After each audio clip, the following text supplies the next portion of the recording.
Hi, Brian Hyde here with Loving Liberty, and we are visiting with Tyler Groenendal. Did I say your name correctly? Pretty cool. Groenendal is how I would pronounce it. Groenendal, okay. Tyler, I'm going to just call you Tyler, if that's all right. Quite all right. I understand. Tyler's with the Acton Institute, and I'm going to ask you, first of all, to tell us just a little bit about the Acton Institute. I always think of Lord Acton, and who exactly was Lord Acton?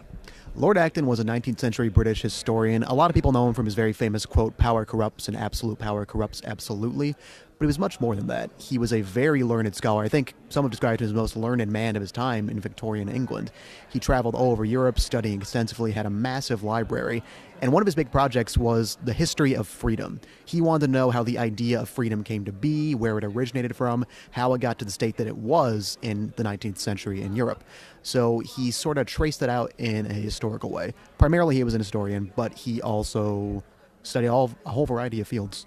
So I'm just going to hazard a guess that an institute that bears his name was probably founded out of an interest of the study of the origin of freedom, or some of the foundational roots of freedom. Would I be even close in that supposition? Yeah, that's a component of what we do. Another thing that Lord Acton did was talk about the history of freedom in Christianity. So the full name of the Acton Institute is the Acton Institute for the Study of Religion and Liberty. So we saw Lord Acton in our founding as sort of the seminal figure in that. How does religion interact with liberty? How does freedom interact with virtue? How are they sustained by one another? Our full mission statement is to promote a free and virtuous society sustained by religious principles and characterized by individual liberty.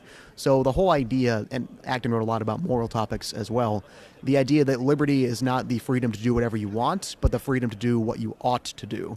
So the idea that you have to act virtuously with your freedom and be responsible. This makes me very happy, just because you're speaking my language, in that freedom was always considered a good idea. I mean, come on, the 4th of July, everybody loves it, and we celebrate liberty, but it never had greater meaning, or I should say more depth, than when I understood that there is a component of the divine that is a part of freedom. Talk to me a little bit about maybe how that was once understood, and maybe how it's kind of fallen out of fashion today, at least through a lot of people's lives. Sure. At the Acton Institute, we start with what we call human anthropology. So everything is rooted in what the human person is. Human person is created in the image of God. They have intrinsic worth and respect and dignity. So when you understand a human being as that, you understand why freedom makes sense. There's Edmund Ovitz, actually. He was a scholar at FEE 40, 50 years ago. He had a great quotation that he used all the time: "Men are creatures of God, not creatures of other men." So in the context of freedom, I would say we belong to God. We don't belong to other men. So we need to have a free society so men are free to be in communion with one another voluntarily. They're not controlled by some dictatorial government or disrespected in the way that things go. So freedom is essentially, A, it's respect for the human person. B, it's the only way we can actually choose to act virtuously and do good things. And I think people who are familiar, at least with the Judeo-Christian ethics, would understand that the value of the individual in God's eyes. I mean, that's one of the foundational beliefs in both the Judeo tradition and in the Christian tradition. And it's interesting that today there seems to be a very solid effort to try to distance ourselves from those original ethical roots that were present at the founding of this nation. Yes, I absolutely agree. And I think a lot of it stems from sort of this materialist idea that people don't have a touch of the divine in them, that they're not created in the image of God. We're all just random chemicals floating around. I think Lord Acton would disagree with that, and I think the Acton Institute would disagree with that. Humans are something more than that, and that has to be respected. And you're absolutely right. If you go back to the Judeo-Christian tradition, you go back to the European tradition, the Roman tradition, the Greek tradition, and the American tradition, you can see that line of thought traced all the way. And that's part of what Lord Acton saw as well. You can see that development happen throughout the West, throughout the Judeo-Christian tradition, throughout the Greek tradition, etc.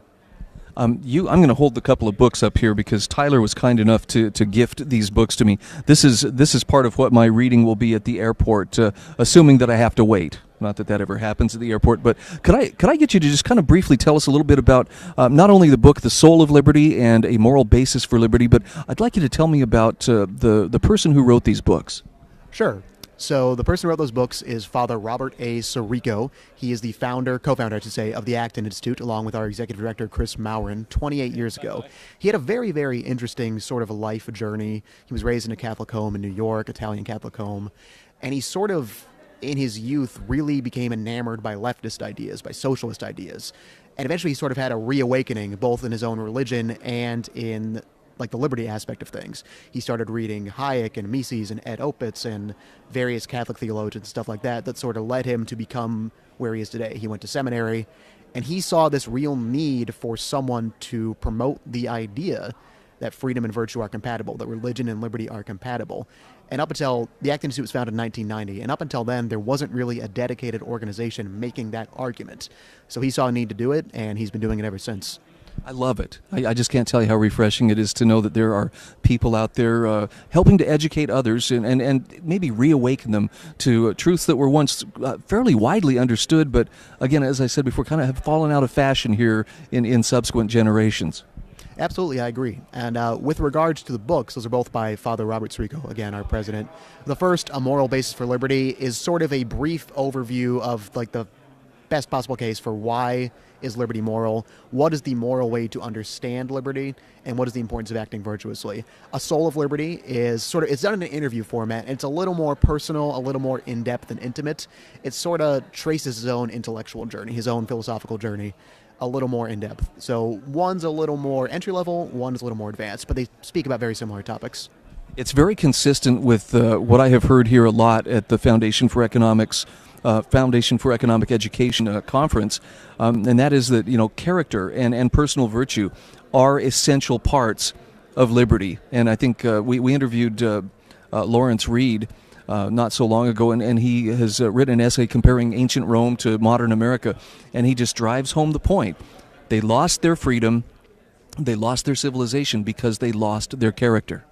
Absolutely, I agree. And I think if we do not maintain character, if we do not maintain the need to act virtuously, there's dramatic ramifications. And I think a lot of people in modern society don't really keep track of that. And it is a problem. Okay, now Tyler, I understand you are a Hillsdale graduate. Is that correct? That is correct. I graduated Hillsdale College with a degree in economics and a minor in math in December of 2016.